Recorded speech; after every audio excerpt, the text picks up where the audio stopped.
Hola, bienvenidos. Muchas gracias por acompañarnos en el quinto episodio de Neurociencia Amena, donde nos acompañará nuevamente el doctor Rodolfo César Callejas de Neuro and Sleep Clinic y la doctora Mitzel Careta.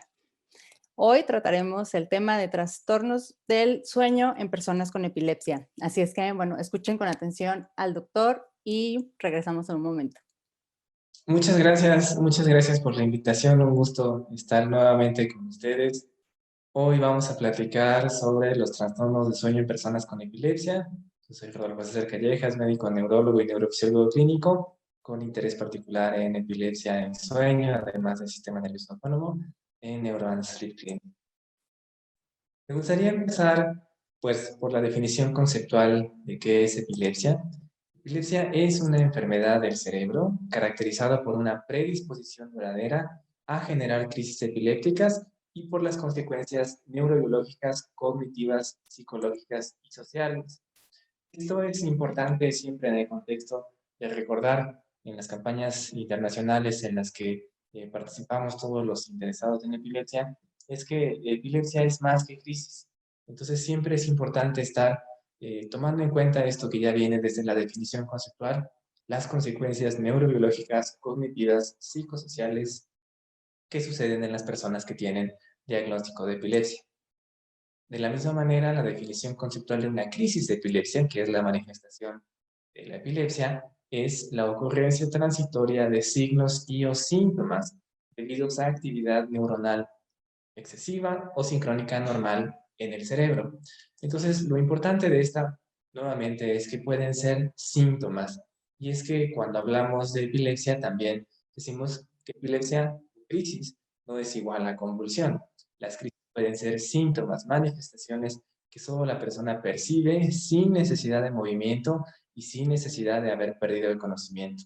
Y esto es importante porque en algunos grupos de edad, como en el adulto mayor, las crisis suelen ser sutiles y a veces pasan desapercibidas por los familiares o por los cuidadores. Y en los niños, sobre todo en la edad escolar, también puede haber crisis no motoras que solo condicionen disminución, por ejemplo, en el rendimiento escolar. Así que hay que tener en cuenta siempre que las crisis pueden ser solo síntomas, puede no haber movimiento y puede uno tener la conciencia, el estado de alerta prestado. La frecuencia de las crisis siempre hay que documentarlas dentro de las medidas de calidad de atención de las personas con epilepsia para los médicos que nos dedicamos a atender a la población, pues debemos para cada visita documentar la frecuencia con que se están presentando las crisis, cada tipo de crisis. Recordar que una misma persona puede tener diferentes tipos de crisis. Cada una de ellas debe ser documentada desde la última visita o desde la última vez que se atendió a esta persona. Porque el objetivo del tratamiento es lograr una libertad de crisis sin efectos secundarios de los medicamentos. Vemos, y vamos a hablar en un momento más de eso, que hay epilepsias de difícil control. Y sin embargo, siempre tenemos que partir del mismo objetivo: lograr libertad de crisis, pero sin efectos secundarios de los medicamentos. Tampoco queremos que los medicamentos causen daño excesivo, por ejemplo, o alargamiento. ¿Por qué lo mencionamos? Bueno, porque debemos tener claro también, sobre todo las personas que nos escuchan, la población general, los colegas que son de otras especialidades, existe este concepto de epilepsia fármaco resistente, que es justo la falla de ensayos adecuados de dos medicamentos han sido usados y elegidos apropiadamente, eso también es importante, pero ya sean solos, es decir, uno y después otro, o en combinación, dos juntos, que no hemos logrado esta libertad de crisis sostenida. Entonces, aclarar, decíamos que la dosis terapéutica es justo eso, aquí hubo una falla en su eficacia de un fármaco apropiado. Es decir, es importante distinguir que el paciente sí se esté tomando el medicamento, que sí sea la dosis adecuada y que sí sea el fármaco correcto para el tipo de epilepsia y para la edad de la persona. Entonces, si se cumplen estos requisitos y aún así no hemos logrado libertad de crisis, estamos ante una epilepsia fármaco-resistente. Y esto tiene mucha relación porque dijimos que buscamos estar libre de crisis. Entonces, en cada visita se tiene que ofrecer y discutir una intervención para reducir esta frecuencia de las crisis. Si estuviéramos ante una epilepsia de difícil control y no estamos logrando esta libertad de crisis, pues un paso intermedio entonces sería reducir la frecuencia de las crisis. Y habría que ver, obviamente, cada caso individual y con su médico tratante, si es que es necesario hacer un cambio del fármaco, si es que hay que modificar la dosis, si es que hay que estar vigilando la adherencia de tratamiento o si ya hay que referir a una evaluación prequirúrgica. Y nada más aclarar que una evaluación prequirúrgica no significa que la persona vaya a operarse. Cada persona es diferente, por supuesto, pero sí hay que hacer estas evaluaciones en las personas que ya cumplen un criterio de epilepsia fármaco-resistente. ¿Por qué estamos mencionando tanto este término? Bueno, porque sabemos que cuando una epilepsia es refractaria a tratamiento, hay mayor frecuencia de lesiones por la sí existe documentado una disfunción psicosocial, ya lo mencionábamos desde la primera definición, y eso a veces significa en los niños, por ejemplo, un pobre desempeño escolar, también los adolescentes y adultos jóvenes en la universidad, por ejemplo. Y se ha visto que también se puede alcanzar una menor tasa de empleo en la edad adulta debido a esta epilepsia de difícil control. Por supuesto, puede haber una disminución en la calidad de vida y lo que queremos evitar, obviamente, es que haya una muerte prematura. Entonces, por eso es tan importante identificar cuando estamos ante una epilepsia de difícil control, porque podemos intentar abordar y prevenir. En este mismo sentido, es importante que en cada consulta se haga un tamiz, una evaluación de desórdenes psiquiátricos o conductuales.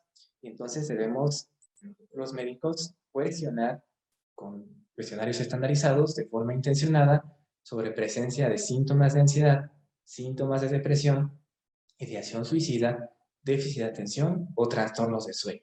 Porque todos estos pueden, en mayor o menor grado, favorecer al descontrol de las crisis.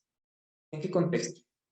¿No? La alteración crónica del sueño puede desencadenar que haya insomnio y fatiga. Y estos favorecer presencia de crisis. Además, estos podrían llevar a lo que estábamos platicando, ansiedad y depresión como trastornos del estado del ánimo. Y esto mismo genera preocupación, frustración, baja autoestima y dificultad en la vida cotidiana. Entonces, si de por sí nos enfrentamos a un escenario en el que se presentan crisis con frecuencia, vamos todavía ansiedad, depresión y eso deteriora más nuestra calidad de vida, bueno, debemos buscar atenderlo. Y desde el punto de vista metabólico, un trastorno del sueño puede llevar a una elevación del cortisol y esto generar un estrés cardiovascular, generar cambios metabólicos, entonces favorecer, por ejemplo, que se presente diabetes o hipertensión, altere nuestro sistema inmune, tener una pobre salud y al final un problema de memoria, que en los, decíamos, niños y adultos jóvenes que están estudiando, pues eso tener consecuencias en el aprendizaje o en el adulto o adulto mayor, pues desencadenar más problemas, tanto emocional, cognitivo y fisiológico. La memoria se ve fundamentalmente alterada junto con la atención. Tenemos un problema del sueño crónico. Vale siempre mucho la pena en la consulta cotidiana hacer un tamiz de los trastornos del estado del ánimo, pero también de los trastornos del sueño, porque nos puede llevar a más problemas si es que esos no son identificados y no son atendidos. Y es que además la epilepsia tiene por sí misma efectos en el sueño. Por un lado, después de una crisis puede haber un sueño excesivo durante el día. Entonces el paciente está durmiendo, no tiene ganas de hacer sus actividades. Puede haber una disminución de la eficiencia del sueño por las crisis, por ejemplo, si es que hay crisis nocturnas, entonces ya no estamos durmiendo de forma adecuada. Puede haber un incremento en los despertares por la noche, una fragmentación del sueño, puede haber disminución del sueño humor, que es consecuencia de lo mismo. Decíamos, el sueño es un estado dinámico en el que esperamos pasar por diferentes fases, sueño superficial, sueño intermedio, sueño profundo, sueño de movimientos oculares rápidos. Y si se altera esta dinámica del sueño, entonces mi sueño ya no es un sueño de calidad y decíamos, podría alterarse por la actividad misma ocurriendo en el cerebro en el diagnóstico de crisis. Aquí es útil mencionar que una buena forma de evaluar tanto trastornos del sueño como la epilepsia misma sería un estudio de sueño, una polisomnografía con videoelectroencefalograma. La tecnología actual nos permite, decíamos, poder hacer un montaje completo con 25 o 27 canales de videoelectroencefalograma junto con toda la parte de sueño o polisomnografía. Y en una sola noche, 9 horas de registro, tener esta ventana de oportunidad de ver la actividad eléctrica del cerebro más la parte conductual y características del sueño para identificar si hay un problema del sueño.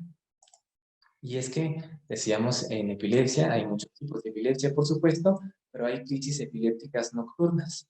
Pueden suceder en la primera mitad de la noche o antes de despertar.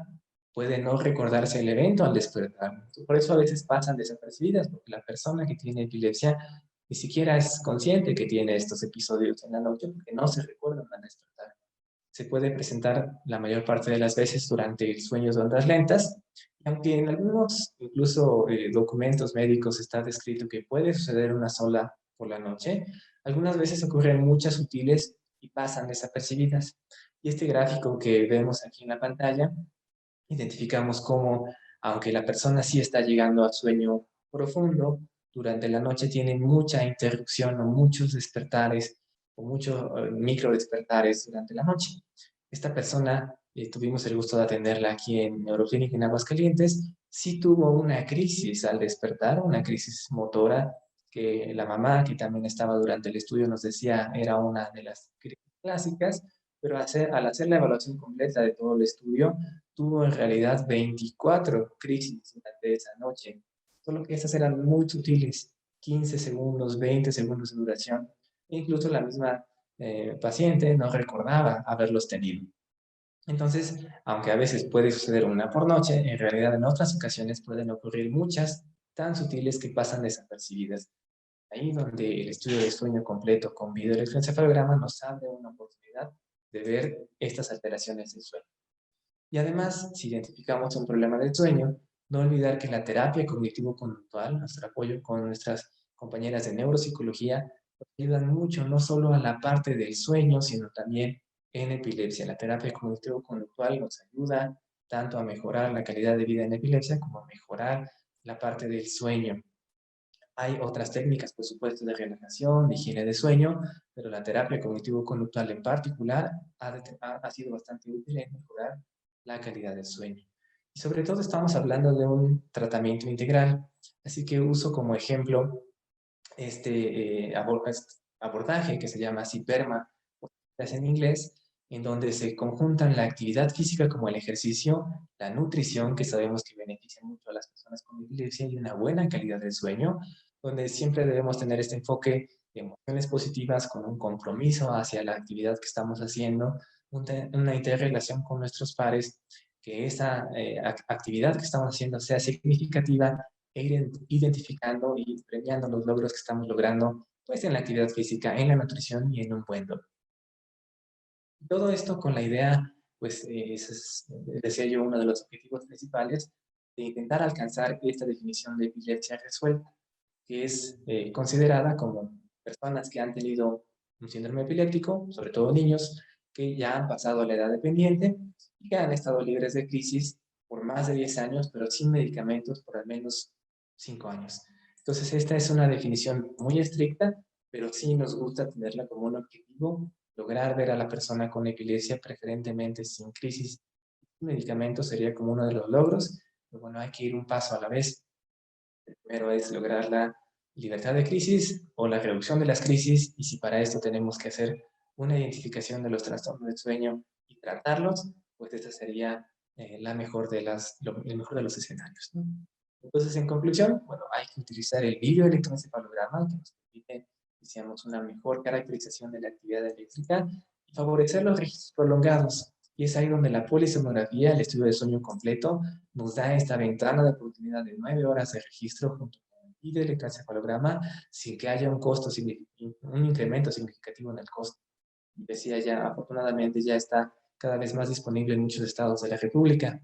Hay que hablar del sueño y educar el sueño, sobre todo en la población general, pero en las personas que tienen epilepsia por estos trastornos particulares que decíamos se presentan. Se deben identificar y tratar también los trastornos del estado del ánimo. Eso es lo que tenemos que hacer nosotros los médicos en la consulta, identificarlos y tratarlos.